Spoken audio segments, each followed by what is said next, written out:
unlike the Washington football team, on and off the field with Durf and Dylan is here, and we have no lawsuits against us. So we are here for a long time. We're not looking to change our name. We haven't pimped out any cheerleaders. We are doing fantastic over here at On and Off the Field. Welcome, and thank you for joining us wherever you're tuning in from, whether that be any podcasting platforms, the RTF Sports Network, wherever you may be. We are so happy that you are here with us on this fantastic day. We are recording, is it July 16th? Yeah. Right now we're recording July 16th. Man, what a whirlwind. We just had our live show on Tuesday, and I feel like so much has happened in the past, probably 48 hours, so much has happened. Yeah, no, it does really feel like so much has happened in the past 40 hours. It's like we're in such a different place right now compared to Tuesday. Yeah, I feel like Tuesday wasn't just 2 days ago. I feel like it's almost been a full week. Like, I feel like this could be the live show right now. I wouldn't be surprised. Maybe that's just because we have a baby and it's felt like a lot longer. Yeah. I could probably attribute to it as well. But yeah. So here we are. I mean, how you doing today? Are you surviving? Oh yeah, I'm surviving. Surprisingly, work wasn't terrible, but went and got myself a mountain bike tonight. Oh, I forgot about that. Yeah, nice. I got to get the derailleur fixed on it, but I talked to a bike shop and they said it was pretty cheap to fix and replace. So, yep, bike sold. Nice. And then we'll bring it up now instead of the end of the episode like on Tuesday. I see you got your Bills sign lit up, and it's looking nice. That's nice. Yeah, I like the way it turned out. If you're listening to this on the radio or any podcasting platforms if you're not listening on YouTube, you got to go to YouTube because that sign is dope. Definitely.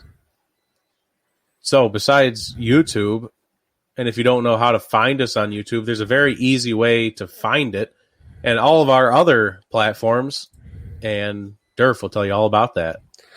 Yeah, so you can find On and Off the Field, and make sure to follow us on Instagram, Facebook, or Twitter. Like Dylan said, make sure to go to our YouTube channel and subscribe for uncut episodes like this one, our live shows on Tuesday nights, and other great content. Head on over to onandoffthefield.com to learn more about the show, as well as where you can find our episodes and the charities that we are involved in. Also, while you're listening to our podcast, go ahead and rate and review the show on iTunes so we know how we're doing and what you like or dislike about the show. Last but not least, head on over to rtfsportsnetwork.com where you can catch On and Off the Field on our live show on Tuesdays from 7 to 8 p.m. Eastern Standard Time, and our recorded show is now on Fridays from 11 a.m. to 12 p.m. Eastern Standard Time. And while you're on the rtfsportsnetwork.com website, check out all the blogs that we have there. We have some really talented writers. There's a lot of great stuff there. It's only going to get better. So check it out. Get reading. Let us know what you think. And speaking of iTunes, this time, instead of just talking about the blog writers at the end there like I normally do, actually on iTunes, we're up to 11 ratings. Wow. We have 10 5-star reviews, and then we have some guy who just came in and gave us a 3. I'm not sure why. Thanks a lot, dude. But we also have, and he didn't even leave a review. That's the problem. I don't care if you give me 3 stars. You just got to tell me why it's 3 stars. Right. But we also, the big part is we have 2 new reviews of On and Off the Field from Riddy Kulas Patronus 1. I don't know. That's just what it just says that. It just says awesome. If you're a fan of the NFL and college football, it's a must add. Great breakdown of the pandemic and the in-conference schedules and Notre Dame. Great chemistry and detailed information. If you like football, it's a must add. And then just from 21 hours ago from Bud and Max, it says football and more football. 5 stars. Nice. That first review, that must have been just after our last show. Right. Yeah. I think it was that it wasn't our live show. It was last Thursday's show, our last recording. Show, yeah. Yeah. Because that's when we broke down a lot of the college football stuff after the Big Ten and Pac-12 said they'd play in conference. We talked about Notre Dame a little bit. So you can go back and check out that episode. You can check out any episode you want. iTunes, Spotify, RTF Sports Network, all kinds of things. And all of those links are at onupfield.com, like Durf just got done telling you. Also on that website is our charities tab. We still have Feeding America going, and we have the Boys and Girls Club of America currently going. And that's where our fantasy football league money is going to go to. Oh, yeah. The OOTF Fantasy Football League will be ran on Yahoo. We currently have 6 participants, so we're looking for anyone who wants it. We'll make 2 leagues if we have to. We'll do it. I'm not scared. We will do whatever we have to do. It's a $20 buy-in, but the money goes to charity. So if you want to give 40, 50, if you just feel like you want to give, go ahead and give. I'm trying to figure out how I'm going to collect the money. I mean, I have Venmo. I might just end up doing that. But somehow, some way, I'll end up getting the money. Or we could just do it straight through the fundraiser on our website. That's probably a better idea. Oh, yeah. Because you enter your name when you donate the money. Yeah. And so I can see who does it. So actually, that's a good way to do that. I think I'll officially say donate through the fundraising link on onthefield.com. And when I see your name there, you'll officially be in the league. Perfect. I like that. Because then there's no like giving me money and then I have to give it to them. And then there's like transaction fees. Don't have to worry about any of that. Yeah. So you just have to be a part of the OOTF family page, group page on Facebook. And that's really it. So if you want to be a part of it, just let us know. Slide into our DMs. Yeah. And we'll be waiting for you. We can't wait. Can't wait to get it started. And disclaimer, if you give us the money for the league and we start it and the season's canceled, I can't give you your money back. just putting it out there. It's at charity. I can't ask for the money back. So just so you know, that's our disclaimer moving forward. But I think that's everything. Yeah. That is all of our news for you. Well, I guess one last thing I'm supposed to be pushing as the social media person for the RTF Sports Network. August 3rd is a big rebranding day for the RTF Sports Network that at least we have tentatively scheduled. We're going to be rebranding with a lot of shows, a lot of our top shows on the network, adding a couple of days to their recording schedule. So if you like Strikeout Beer, I believe they're on Wednesday nights. They go live. If you like them, I think one of our expectations moving forward, they might be recording 2 or 3 times a week now. You know, if you like Infinity Sports, you could probably hear them a couple more times. I think they're one of our shows that we're hoping adds a couple to the network. So it's a big rebranding day. So make sure you're following RTF Sports Network on all the social media platforms to make sure you're like in the loop on all of that stuff. Yeah, definitely. I did my job now. So there. All righty. So if that is it, we are ready to move into our first segment. The other sports. God damn it. I hate that so much. I am working on something for that. I just have to find the right tool to create it. Oh, yeah. We should make it like a sound effect or something. That would be a lot smarter. But you know what? We just do what StreamYard has a lot of capabilities that I'm learning about. So I'm starting to take advantage of them. So I'll once it's created, I'll let you know. Hopefully I can get it done this weekend. That'd be nice to have it ready for the live show. Oh, that'd be nice. So the first matter of business for the other sports is Zion Williamson has left the bubble. Oh, man. He is attending to an urgent family matter. And I don't know. I mean, I guess the assumption is he'll be let back in after he goes through a lot of testing. I'm sure he'll have to be quarantined. But the question is, if he gets back in time, I mean, they're playing in, 2 weeks? Yeah. Just a little more than just a tick over 2 weeks. They're going to start playing basketball. And if he takes his time getting back, let's say he doesn't test positive, is he going to be allowed back on the court like right then and there? Well, I mean, I think Zion's probably going to have to, for sure, quarantine when he comes back. And I think it's going to be similar to what the other players had to get sucked into when they didn't follow the rules and get more rigorous testing, go back into quarantine for 10 to 14 days. But yeah, I think it really depends on when he comes back from this family matter. Which I hope everything is okay with it, for him, and whatever it is, he can get through it and be better on the other side. But yeah, it'll be interesting to see how crunched of a timeline he ends up having to get back to playoffs. If the Pelicans can get through these 8 games that they have set up to figure out their playoff teams. Yeah, the Pelicans, they're not even in the playoffs. They're just here to have fun for 8 games to try and make their way in. So they need him for all 8 of those games. So, like you said, we hope everything's not terrible. I hope this situation is resolved, or because there's no information about whatever the family matter is. Right. But plus there's a lot of lawsuit stuff going on with his family and Duke, so it might be related to that, but it could also just be, like death in the family kind of stuff. Right. But we hope it's nothing like that. But the Pelicans need him back for those 8 games. They really, because I think they're behind 3 games with the Grizzlies. They can't afford to lose out on any of those games. But other than that, it's been relatively quiet from anything that we talked about on Tuesday. I mean, obviously a lot of stuff happened over the weekend with the bubble, but we already covered all of that. You can check out Tuesday's live show episode to hear about that.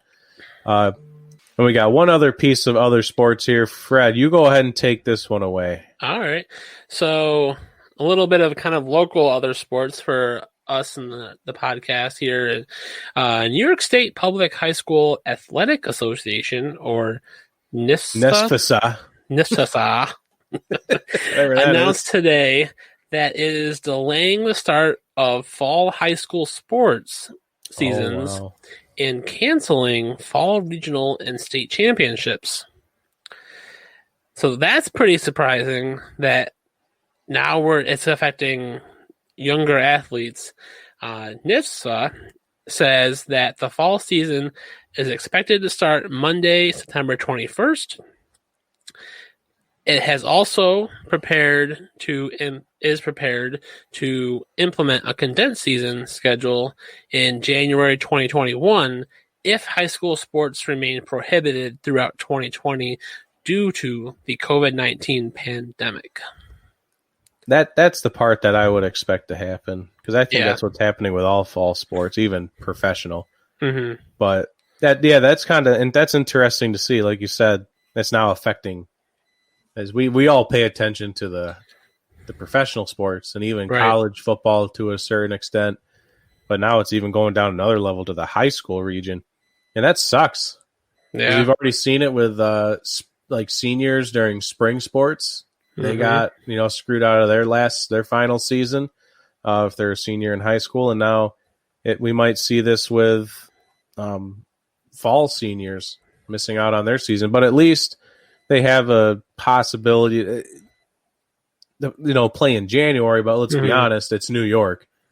Where there's no I know, like back in my hometown of Pulaski, there's no indoor football stadium. You're probably going to end up having to drive to Syracuse for every single one of your games.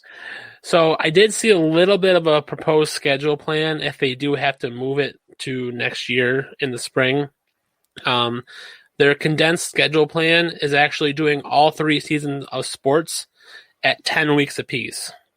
So a little bit of overlap. So like starting in January, you would actually have winter sports. So like basketball, wrestling. Yeah. A couple, I can't remember. Swimming, I think, maybe. Yeah. Unless so that's fall, I'm not sure. You have those for 10 weeks. So that puts you Please excuse this break for our RTF Sports Network. So we've got to throw some ads in here. So just sit back and enjoy the the rest of this episode of On and Off the Field with Durf and Dylan. Middle of March. Yeah. Middle of March towards the end of March, depending on how early in January they start. Well, then, now your fall sports are starting in the beginning of March and going to the beginning of May. So now... Interesting. So it's a little warmer. So you're not playing in 4 feet of snow. But then your spring sports start in April and go to June for 10 weeks. So a little bit of overlap. Yeah. It could make multi-sport athletes have a very tough half a year. I'm sure their parents would not like this so much. They'd be like, hey, you're going to play one sport on Tuesday and my tennis match is on Thursday. Let's do it. Yeah. And then you got people that are in marching band. Like I played sports and did marching band.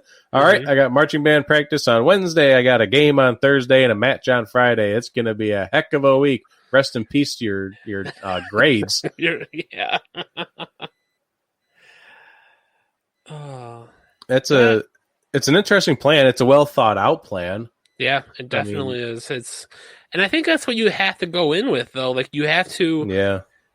I think that's what we've seen a lot of organizations do, is that you have to have a detailed plan or everything fails.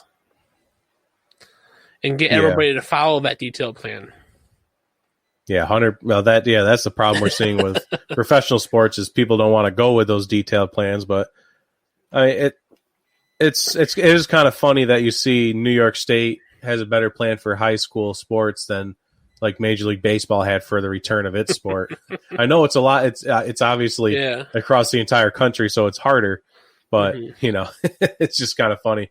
They come out with this and like, all right, this is what we're going to do, and here's our backup plan. And Major League Baseball is like, here's what we're going to do, and everyone said no, and they're like, oh, crap. Now what do we do? I thought they would have just agreed to it right off the bat.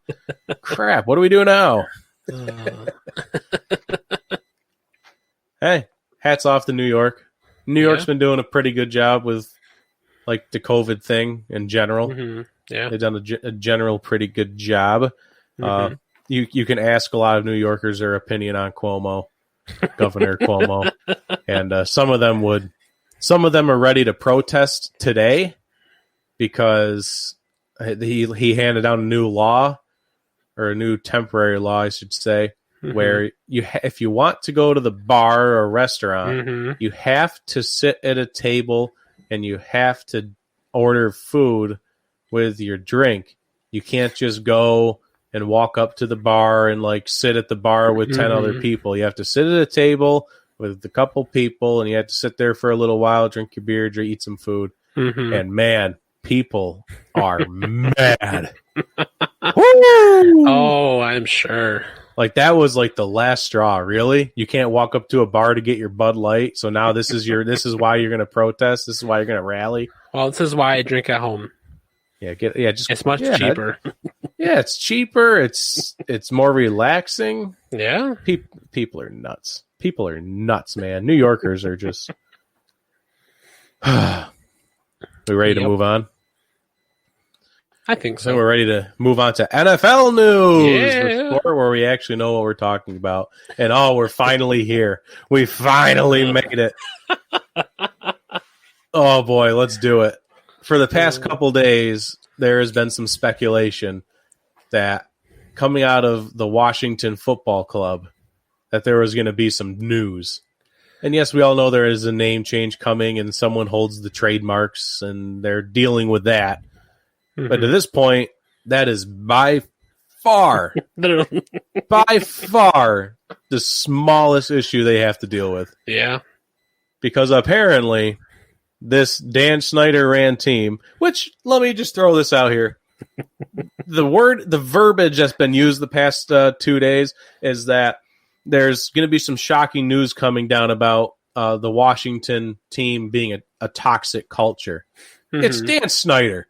It's been a toxic culture for a long time. That's not really something that's changed. Come on now. But some of the details that have been released recently, that's the shocking part. Let's just read a couple things here. This is more about people that have moved on from the organization. People these are the initial people things might be leaking from. But the NFL team, they hired D.C. attorney Beth Wilkinson to review the organization's protocols, including its culture, policies, allegations of workplace misconduct. Wilkinson has represented the NFL in a lawsuit challenging the league's Sunday ticket package and has also represented the NCAA and the MLB. So she's been around. She's worked with sports before. She's done some work over this. Yeah, she knows what she's doing. Speculation swirled around an upcoming story about the Washington Post, which was published late Thursday afternoon. The story involves allegations by 15 former employees, all women, of sexual harassment by former scouts and members of owner Dan Snyder's inner circle. Within the past week, front office members Richard Mann III, which is just I just hate that name in general, Richard Mann III, and Alex Santos, as well as radio play-by-play voice Larry Michael, left the organization. All three are accused of misconduct in this story, and has been reported that 3 minority shareholders are seeking to sell their interest in the team, and they've hired an investment bank to vet the buyers. So generally what I've seen, like this is all stuff about how, they hire this attorney, they're getting ready for it's just about to get real messy up in here. People are starting to get the heck out of town. And the things that I've seen, I don't know if they're true. It's just stuff that came off of Twitter. You can't trust Twitter, but there's been things like Dan Snyder's holding on to nude photos of the cheerleaders as like blackmail. Oh, wow. He's pimped out the cheerleaders to season ticket holders in the past. The best one is Jay Gruden. When he was the head coach there was a running back. His last name was Bibbs. Maybe Josh Bibbs. I'm not entirely sure it is. But Bibbs was benched for a game. And I remember that happening. He was starting to play pretty well in Darius Geis's absence. And there was a game where he got benched. And that's the same game where Alex Smith broke his leg. We all know that story. Running back missed a block. J.J. Watt and someone else comes in. So Bibbs, the running back, is benched. The replacement running back misses a block, and which results in Alex Smith's leg blowing up. The story has it the reason Bibbs was benched was because Jay Gruden benched him after finding out Bibbs and Gruden were sleeping with the same woman. Oh, snap. If that's true, that's just God help Jay Gruden in that situation. Oh, my gosh. Yeah. Wow. And obviously just other things. There was one that said Jay Gruden's been paying off refs, which obviously Dan Snyder's been paying off refs. And there's some refs that have made over $2 million off of bribes from Snyder, which I don't know. Obviously, the bribes aren't working because I don't think they've had a winning record in like 7 years, but that's besides the point. The refs are just taking that money and running away. I don't know what they're doing. But some of these stories have just been crazy. And things are just going to leak. Like the facts will leak out here slowly. And obviously, the 15 former employees coming forward about the sexual harassment just in itself. Take all the other stories out of it that might be true, it might not be true. That alone is just shocking. And then you add in the Trent Williams, whole history with Trent Williams. This organization is an absolute disaster. And at this point, I think the Washington football team might not need a new name. Because they won't exist.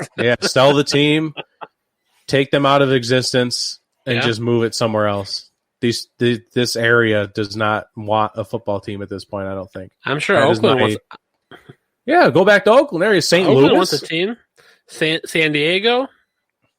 Hey, let's go back. Let's go to St. Louis. It's the NFC East. St. Louis is generally East. You can still stay in the NFC East and be closer to that over there. So bring back, give St. Louis their team back. They had the Battle Hawks there for the XFL.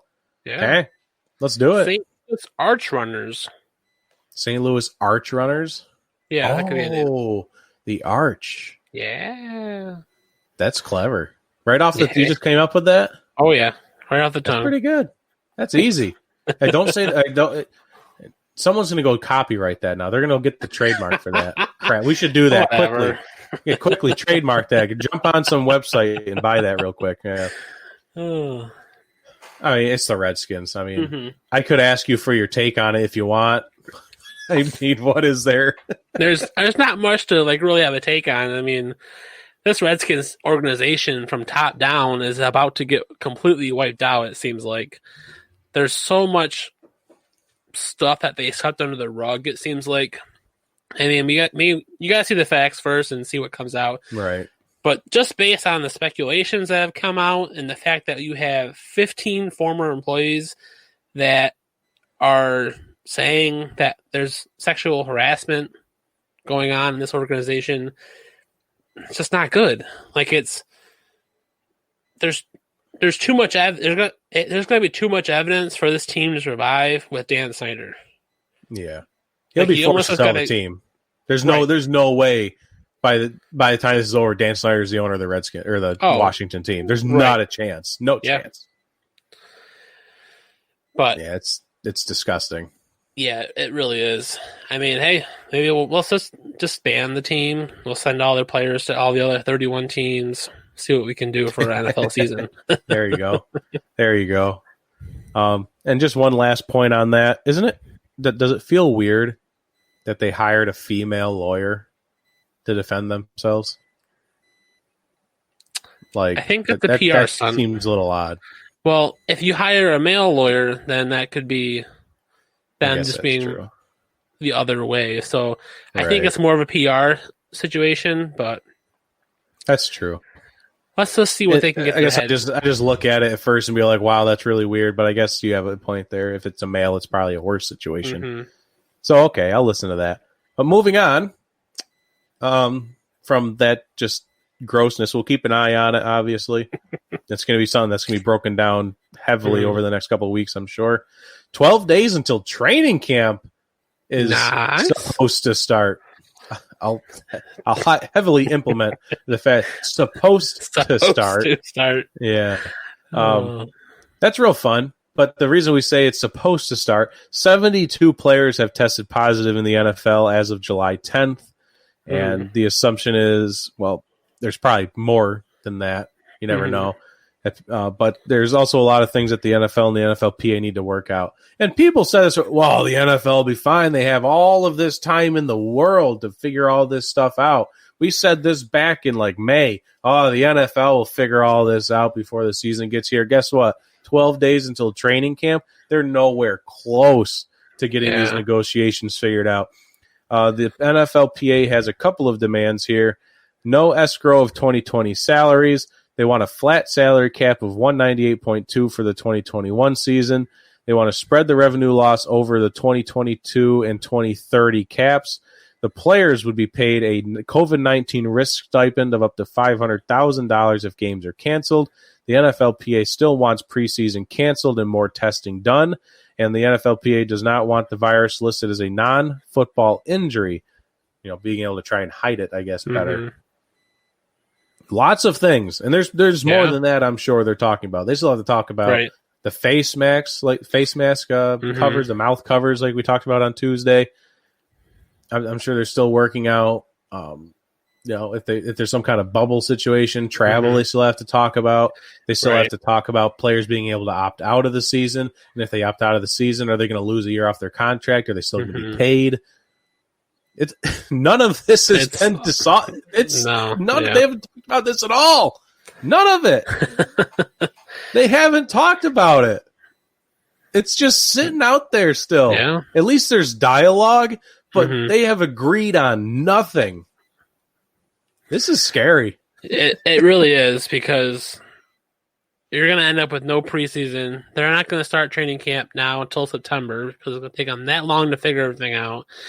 They're going to be a month behind on the season. They could shorten it. They really could. Yeah, they talked about a while ago, like moving those first 4 games to the back end of the schedule. Yeah. They talked about that a while ago, so that could buy them some time if they wanted to. Right.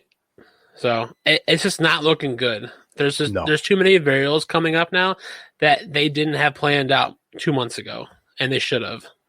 This is our last commercial break we're going to need to take for the RTF Sports Network, so you can just sit back and listen to the rest of this episode commercial-free, on and off the field with Durf and Dylan. Enjoy. Yeah. I go back to the example that I heard on Dan Patrick's show. It's like you're getting ready for, I believe you're getting ready for like that big test in Mhm. college or high school or whatever, your finals. And you're like, I got all year to study for that. The finals not for another 2 weeks. I got time for that. Oh, the finals a week away. I got enough time. Oh, the finals tomorrow. Oh shit. The finals tomorrow. Oh God. Then you cram in all of this studying and you end up flunking or something. That's kind of with the situation we're at with the NFL. I'm well familiar with that from college. There was many scenarios where I was playing, like I would have a midnight deadline to type something up and put it in online. Mm-hmm. I'd be sitting there playing video games. I look at my phone. It's 11:30. I cram out a paper in 25 minutes, submit it, and go back to playing video games. I mean, that was literally my college career. Yeah. C's get degrees, baby, all day. Yeah, D's don't get degrees. That's a lie. Whoever told you D's get degrees, they do not. Because I got a D, and it did not work out. So, yeah, I had to retake that class. D's do not get degrees. That's a lie. That's a lie, kids. Take that one to the bank. I can let you take the Buffalo Bills news if you want. That seems proper. Yeah. All right. So if you haven't heard, it was announced Wednesday that the Buffalo Bills and New Era are splitting ways, and the Bills Stadium will no longer be named New Era Field. Pretty much. But this comes after New Era had fallen on hard times over the past few months and laid off a large number of employees from their Western New York businesses. So the Bills were not a fan of that, because you don't lay off the people who work around the stadium for the team the stadium you're named after. So now there's a lot of speculation of like there's a lot of names out there, like, or companies, like who's going to get the naming rights. I've heard a lot of different things. There's been a couple funny ones. One that did you see my favorite one yet? Did you see that one? I don't know if I've seen the one yet. I saw one today. Which one did you see? Tushy. Oh, I saw that one today. Yeah. So it was a Buffalo radio station posted an article about this company called Tushy, which is a bidet manufacturer company. Like they turn your toilet into a bidet, or I think it's like an attachment you can like hook up to your water line. Right. Yeah. There was like a phrase for it, but I can't remember what it was, but it was like so like cliche for a bidet. But yeah, so that was the current one I've seen today, that the stadium could be called Tushy Stadium. Please let it happen. And that Tushy wants to get a college football game there, like a bowl game, and call it the Toilet Bowl. I mean, what more could you ask for? That's literally everything you would need. I don't know why. I don't know. Forget the money. Forget the money. Just take the bid and be like, yes, please. Yes, this is what we want. I've heard a couple others. Like I've heard, there was a couple. Just think of the bathrooms. They put the Tushy bidets in the bathrooms in the stadium. Those would be the nicest toilets in the NFL. Sorry, I just thought that'd be great. That would be different. So I've also heard they could call it Bills Mafia Stadium. That'd be. Don't see how that would work, because it's class. It's clever because of the fan base, but the fan base isn't a company. So next, they could turn it into like a Green Bay situation. They could. You know, they very well could. Let people buy shares, and they can. The fans can name the stadium, and that could be a good situation. Yeah.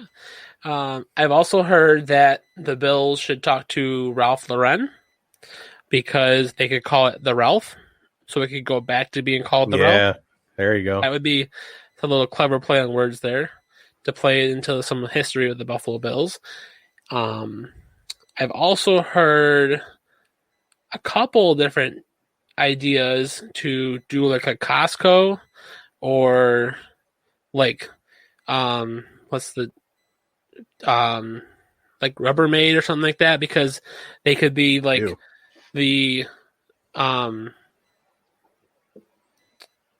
folding table company. Oh, I did. I forgot. I forgot the Rubbermaid made the folding tables. See, they would never do that though because they're trying to get rid of that culture. Right.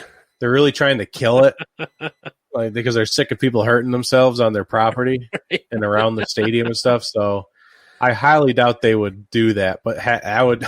I'd love that though. That'd be so cool. That would be funny. Like I can't remember how it said it, but I've also heard a local company for us. I heard it was kind of. It's probably not true, but you could see Wegmans going for it.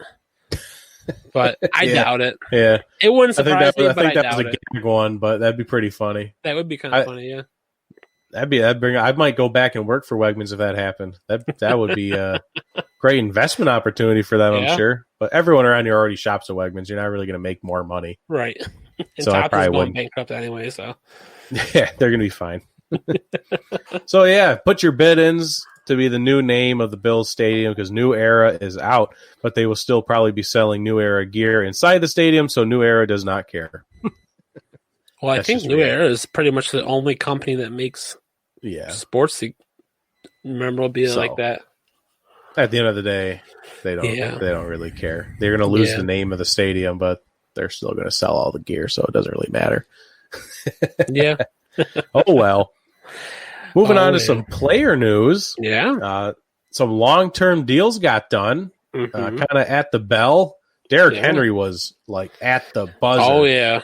That was at like 3:50 p.m. on on Wednesday. That was close. But Derrick Henry signed a 4-year deal, $50 million and $25.5 million in guarantees. That's pretty good money. That's really good money for a running back. He robbed the Titans, and I just don't buy it. Derrick Henry, and I get it. He carried that Titans team to the playoffs, and they beat the Ravens. They almost beat the Chiefs. I mean, they were ahead of them early in the game, at least. I just don't. Derrick Henry was not good for the first 3 years of his contract with him being on the team. He was a bust. Yeah. Everyone called him a bust. He had one really cool 99-yard rushing touchdown. It's like, oh, Derrick Henry's back. Yeah. And he's not. And then he had this really amazing spurt at the end of the season, and in the playoffs, he does really good, and everyone loves him now. For 4 more years of him, no. The way he runs, no. It's a bad investment. I don't buy it. Yeah, I see your point, and I think that's the risk you take on running backs. And I think that's why you're having such an issue with the running back market right now. And that's probably why Tennessee tagged him, because you're just going to try and get another year or so out of him. You got to ship him off to get some young legs in there, then so be it. But you really see Tennessee going back, like they're sticking to their plan that they had last year when they came into the season last year, that ground and pound, solid defense, minimal quarterback issues, be conservative, probably not throw for 100 yards each game, maybe a touchdown or two, and you're just going to lean on that running back. You can do that with Henry, though. That's the thing. But you're not going to get the yardage you see in these explosive highlights every game. And like you just got done saying, they're going to lean on the running back.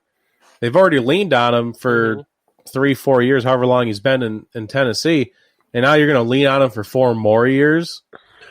His legs just ain't going to keep up. No. They're just not. And I don't expect him to have the same productivity he had this last year. I don't. A lot of people, I know I follow a really popular fantasy football guy on Instagram, and he's like, ride Derrick Henry, pick him in fantasy. He's going to be your workhorse. I don't buy it. There's my, if you want to call it a hot take, go for it. But I'm not on the Derrick Henry train. I've never liked him in the past. He was considered a bust. He has one good, I can't even say one good season. He had one good stretch of games. He had a stretch of games where he was very, very, very, very, very good. Right. and now the Titans lose Jack Conklin, and you're going to tell me they're going to be just as productive in the running game? I'm just not buying it. I'm just not. Yeah, it'll be tricky to see how that turns out. Another kind of at the buzzer, Myles Garrett secured the bag. I think we talked about it on Tuesday, though. We did, with the other one. but it was kind of they were still working on finalizing it on Tuesday. Right. There's like not a lot of the details dropped on that. It was kind of speculated, but it is turned out to be true. Yep. 5 years, $125 million, and about $100 million in guarantees. Ooh, $100 million in guarantees. I wonder if any of them say you can't hit people in the head with helmets, or you lose out on like 20 mil. If you hit someone in the head with a helmet, you're going to lose a lot of money. And then Chris Jones, 4 years, $85 million, $60 million in guarantees. How did the Chiefs do this, by the way? Someone reminded me the other day. At the beginning of the offseason, the Chiefs had $172 in cap space. What did they do? What did they change to where they could give Patrick Mahomes $500 million and then just say, hey, Chris Jones, here's an extra 85 with 60 mil guaranteed just for fun? How? I don't get it. Well, a lot of the points that were being brought up when the Chris Jones extension or deal was announced was that Mahomes literally sat down with the owner and was like, listen, I know you're going to pay me a boatload of money, but I know from a team's perspective that we need good players around me in order to continue to win Super Bowls. So you're going to pay me, but we're going to do it in the right way so that you guys have cap space for the next few years. I don't know where they got all this extra cap space to pay Chris Jones. It's probably not so much right now as it is next year or the 2 or 3, 4 years out is probably where he's going to make up a lot of his money. Right. So because they did still tag him this year. That would have paid him a lot of money. Right. So he's still going to get paid. Money just turned into this first year's contract money. Mm-hmm. They're going to have to make a lot of cuts in these next 2 years. Probably just next year in general. Oh, yeah. I mean, the fact that they kept 20 out of 22 starters from the Super Bowl is impressive, and then still paying these guys a boatload of money. Yeah. Like players like McCole Hardman, Damian Williams, like these kinds of players are not going to make the cut. They're just going to redraft these players. Tyreek Hill. I mean, it would hurt to get rid of Tyreek. I'm sure they'll try and make cuts elsewhere before they get rid of Tyreek. Right. But if he was a cap casualty, I wouldn't be shocked. They're going to win a Super Bowl this year. I mean, pending some kind of craziness, like Patrick Mahomes getting terribly injured or Travis Kelce, like a big piece going down, they're probably going to end up winning a Super Bowl. So moving on to people that didn't get long-term deals done. We had 12 players. Wow. 12 players that are going to play on the tag. Like, well, there's players like Yannick Ngakoue, who's probably going to be being traded at some point. He's already been doing talks about deals with other teams. Nothing was obviously finalized, but the talks have already happened. But a lot of these people did sign their tags. And this is what they're going to do. And this is the most amount of players that are going to play on a tag since 1993 when the tag was created.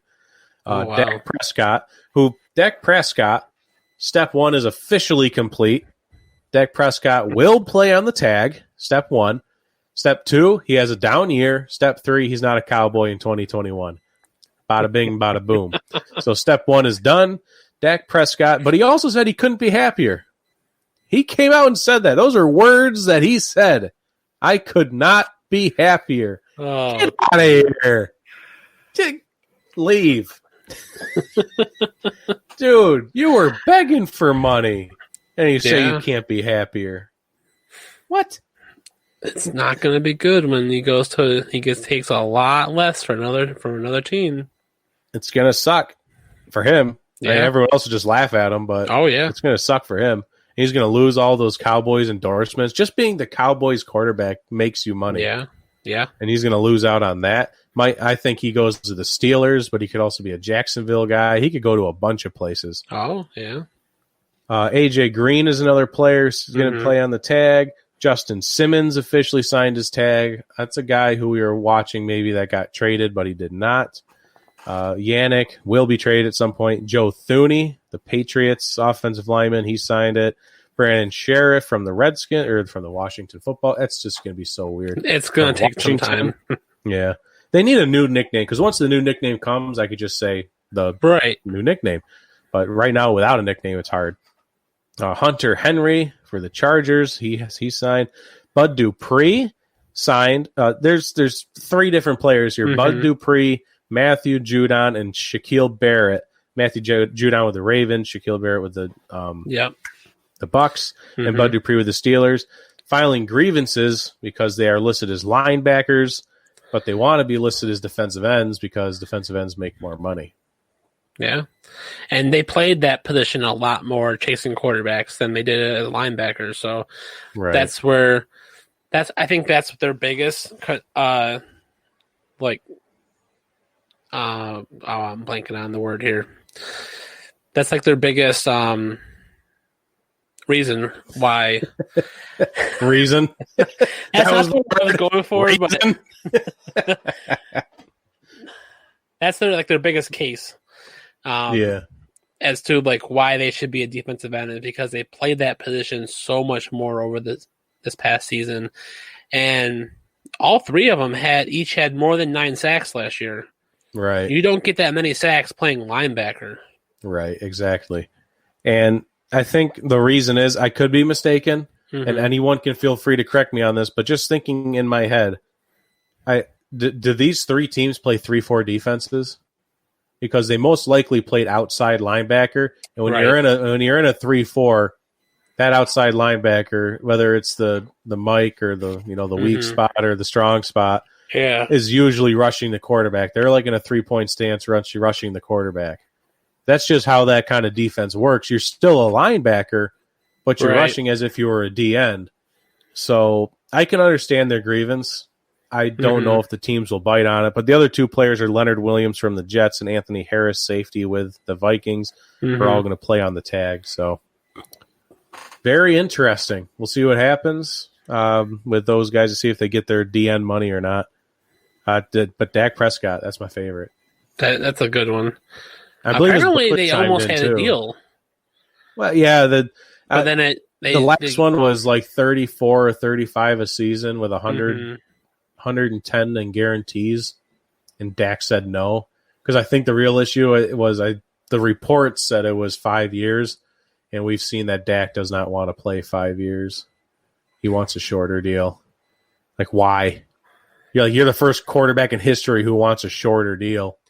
Right. Like if a team's going to pay you this much money for a longer term, I'd take that.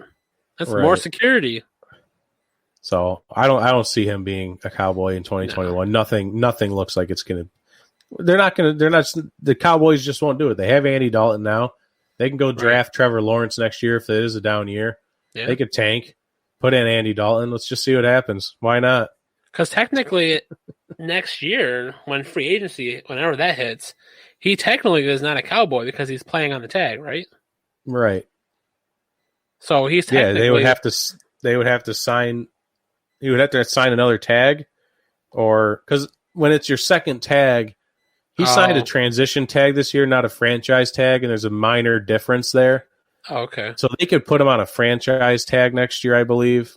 But you can't tag someone for more than a couple of years in a row. I don't know if it's 2 years is the max or if 3 years is the max. Right, which we saw with Kirk Cousins. Right. And people like Kirk Cousins went to Dak and said, dude, the tag ain't that bad. And it's not. You're getting paid $31.4 million. Shut up and take the money. God, I hate these people. But to end the show, we are going to do a little main segment with Madden rankings because people have been mad about the Madden rankings. Holy cow, it's been a very rough year. Those guys who do the ratings are getting lit up this year. Oh, I'm sure. So I have the number one people from, let's see here, I have the top cornerbacks, safeties, pass rushers, running backs, and quarterbacks. So the number one, this is what I really found very, very shocking. Stephon Gilmore is a 99, which is obviously the highest score that you can get in Madden's a 99. And if you compare, there was two players really in the running for Defensive Player of the Year. That was Stephon Gilmore and Tre'Davious White. And then obviously Aaron Donald's in there, but Aaron Donald's he's his own little thing. But they give Gilmore a 99, and he had a very good year, to be fair. But then they put Tre'Davious White, who had almost similar stats. Yeah. Except Gilmore had 2 touchdowns with pick sixes, and Tre'Davious White had no pick sixes. But if you look at the rest of their stats, they are almost similar. Yeah. And they have White at a 90 rating overall. Disrespectful. The disrespect. The disrespect and the overhype of Gilmore. Gilmore's talented. Right. Very talented. Yeah, but don't get me wrong. Who has the same stats at 90? Yeah, that's insane. But it's a Patriots thing. All Patriots players are probably rated higher. And then you go through the list for the people that are above Tre'Davious White. You have Jair Alexander at 90. I don't even know who that is. No clue. But it looks at the picture. I think he plays for the Packers, maybe? I have no idea. The Richard Sherman at 92. He's My old. God, Richard Sherman is not a 92. He got burnt in the Super Bowl. No way he's a 92. And then Jalen Ramsey at 94, which I'm fine with that. Yeah. But below that, they have Marlon Humphrey, Casey Hayward, Byron Jones, Darius. Darius Slade 88 is a little low for me. Patrick Peterson also at 88, but Gilmore is not a 99. That's a big major first complaint. No. I think there's no 99 safety. I'll go for it. Oh, I'll just say I think my first example that he's not a 99 is when John Brown burned him doing that deep slant for the Buffalo-New England game in December. John Brown turned him around and left him 20 yards behind him and then caught that ball. That was like a wide open touchdown catch. That's not a cornerback there. No. Yeah, that doesn't happen to 99s. 99s are people that literally do not allow a touchdown or don't even allow first downs. Right? That's Richard Sherman in his prime with the Seahawks, in 2012 as a 99. Moving on to safeties, really nothing much here except you have Harrison Smith first with a 95, then Honey Badger at a 93, and then Jamal Adams at a 92. That's a little disrespectful. Jamal Adams at a 92. I mean, he's a top safety in the league. I would be willing to bet what brings his number down is his actual cover ability. He's very good at rushing the passer, moving up to stop the run. Yeah.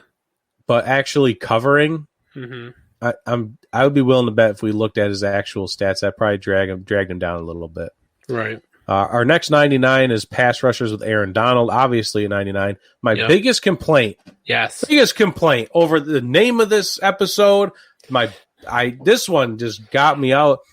J.J. Watt at a 98. J.J. Watt doesn't even play anymore. The dude is, that guy from SpongeBob with the glass bones who's selling chocolate to SpongeBob? Yes. That's J.J. Watt. And it brings back bad memories of the Houston Texans game against the Bills. Yeah. Every single time J.J. Watt was on the field, the announcers would go, all right, we're waiting to see if J.J. Watt makes a big play here. He's going to make a big play here. This is where J.J. Watt thrives. He's going to make a big play here. Every single defensive snap he took, the announcers were just, oh, J.J. Watt's he's going to make a stop here. He's got to make a play. He never made a play the entire game. He was a non-factor. Yeah. He is not a 98. I will fight anyone on that. He is not a 98. You can't be a 98 when you play less than 25% of the games per season. And it's been like that for multiple seasons. It's not even just last season. It's multiple seasons. Yes, he fought back from a nasty injury last year.